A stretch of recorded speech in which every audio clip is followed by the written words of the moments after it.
గొప్ప కాదు, అర్థం చేసుకునే వ్యక్తి గొప్ప. మీరు బాధ పెట్టినా దాన్ని భరించేవారు దొరకడం గొప్ప. ఎందుకంటే ప్రేమించడం ప్రతి ఒక్కరూ చేస్తారు, కానీ అర్థం చేసుకునే వాళ్ళు కొంతమంది మాత్రమే ఉంటారు. అలాంటి వారిని దూరం చేసుకోకండి. నీకొకటి చెప్పనా, నిన్ను సంతోష పెట్టడానికి ఎన్నో దూరం చేసుకున్నా, కానీ నువ్వు మాత్రం ఎంతో సింపుల్గా నన్ను దూరం చేసేసావు.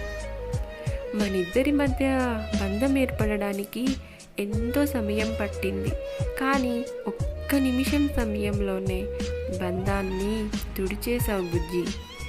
నువ్వు గుర్తొచ్చిన ప్రతిసారి కన్నీటికి సర్ది చెప్పుకోగలుగుతున్నా, కానీ మనసుకి మాత్రం సర్ది చెప్పుకోలేకపోతున్నాన్రా. ఒక్క క్షణం నా మనసులో ఉండి చూడు, నీకే తెలుస్తుంది నా మనసు పడే ఆవేదన. ఆ చందమామ సాక్షిగా ప్రతి క్షణం నాతోనే ఉంటావన్నావు కదా, కానీ మంచు గడ్డలా కరిగిపోతావని అనుకోలేదు.